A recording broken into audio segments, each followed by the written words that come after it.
accordng Media. From Washington, D.C., where Grandpa Joe just screwed my holiday weekend, this is Ballot. Sheesh, even Trump wouldn't schedule an interview on a 4-day weekend. You're killing me, Joe. Let's hit this.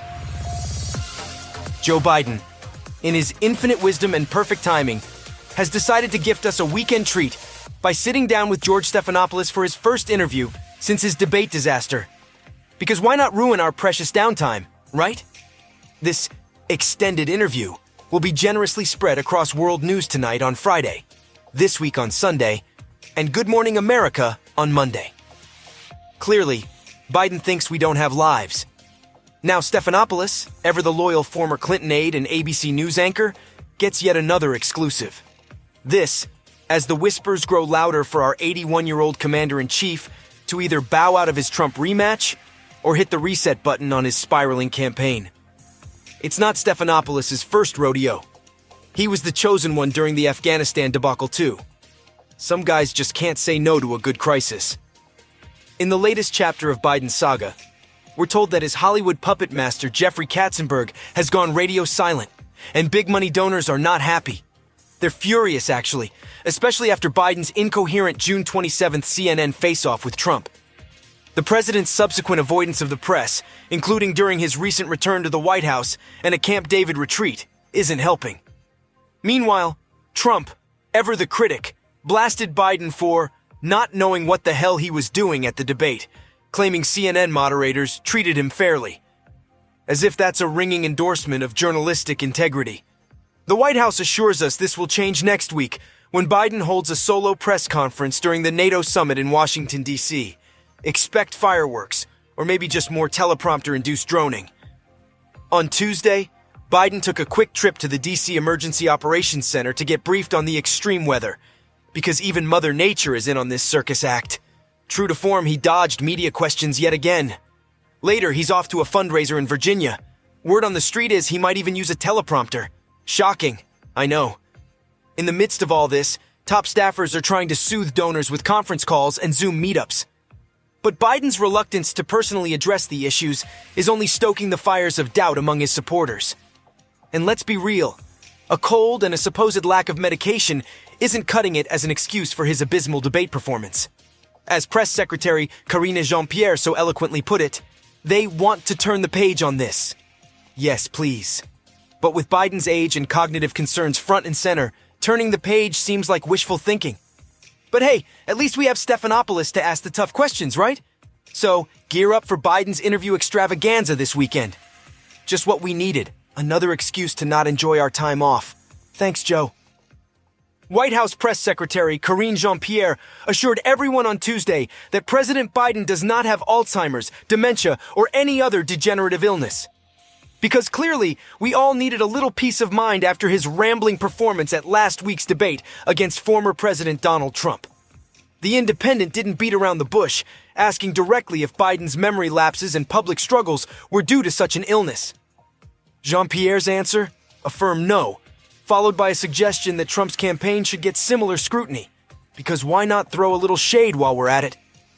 Jean-Pierre spent most of the briefing fending off questions about Biden's fitness to run for a second term, especially after Texas Representative Lloyd Doggett became the first Democratic congressman to suggest he bow out.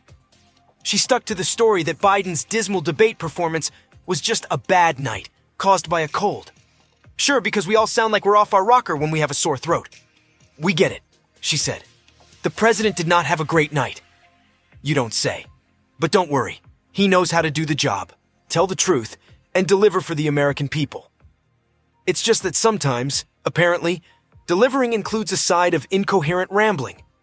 When pressed on whether Biden's campaign would release more medical records, Jean-Pierre declined. Instead, she mentioned that Biden's medical team didn't think a cognitive test was necessary. Well, that's comforting. I didn't think making me work Friday and Sunday was necessary, but here we are. In a scene that's becoming alarmingly familiar, President Biden's lapses are apparently reaching new levels of concern. Folks who've been around him recently report that the confusion and forgetfulness are happening more often and with greater intensity. Just last Thursday, his debate performance left many on edge. The president's schedule in the lead-up to the debate, could tire out an Olympic athlete. Picture this. In the span of 23 days, he crossed the Atlantic twice, attended high-stakes meetings with foreign leaders, and squeezed in a Hollywood fundraiser.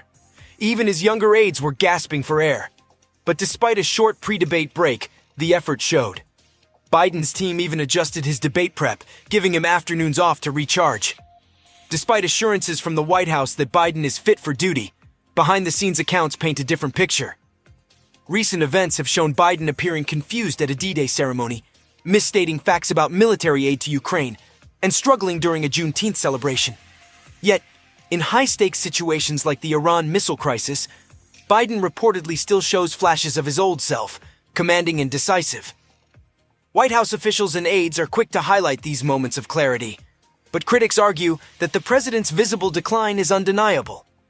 As for the debate against Trump, it wasn't just a bad night. For many, it symbolized a troubling trend of increasing cognitive lapses.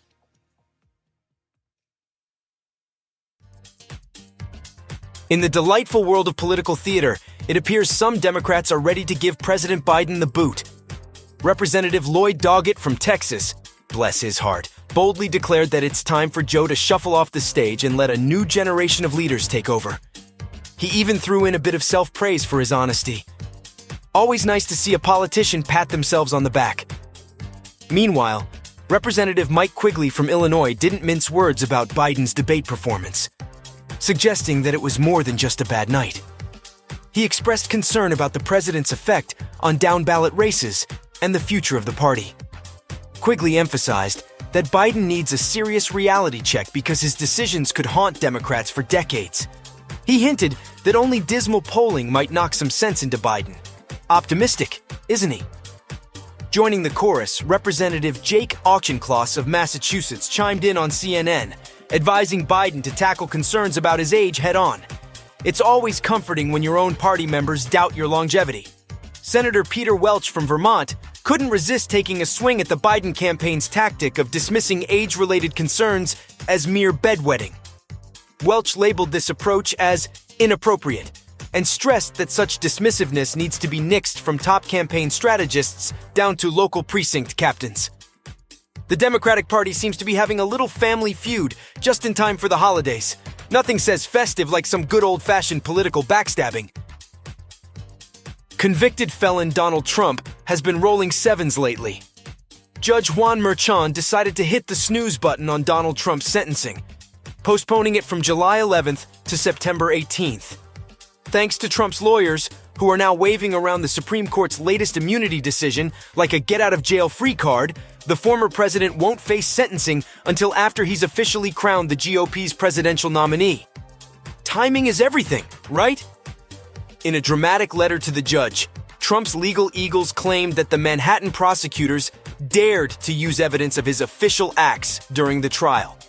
Apparently, now that's a big no-no, according to the Supremes. So here we are, with Trump's legal team arguing that Hope Hicks's testimony about a chat she had with Trump while he was president should be tossed out. It's like saying the butler didn't do it because he was too busy polishing the silver. Prosecutors, showing the kind of restraint that deserves a medal, agreed to the delay, but made it clear they think Trump's appeal is about as legitimate as a $3 bill. Remember, Trump was found guilty of doctoring business records to cover up a hush money payment to Stormy Daniels, all while he was cozying up in the White House. But hey, let's quibble over technicalities, right? Merchan, who previously swatted down Trump's immunity defense faster than a fly at a picnic, will give his next verdict on September 6th. Meanwhile, Trump is looking at potential prison time, probation, or a fine. Manhattan DA Alvin Bragg hasn't spilled the beans on what punishment he's eyeing, but given Trump's track record, it's safe to assume it won't be a slap on the wrist. In the meantime, Trump can celebrate his delay victory with a round of golf, while the rest of us get whiplash from the ongoing legal drama. Can someone pass the popcorn? Can someone teach the AI that helps us create portions of the show how to simulate my voice so I can hit the shore house I rented? See you tomorrow, I guess.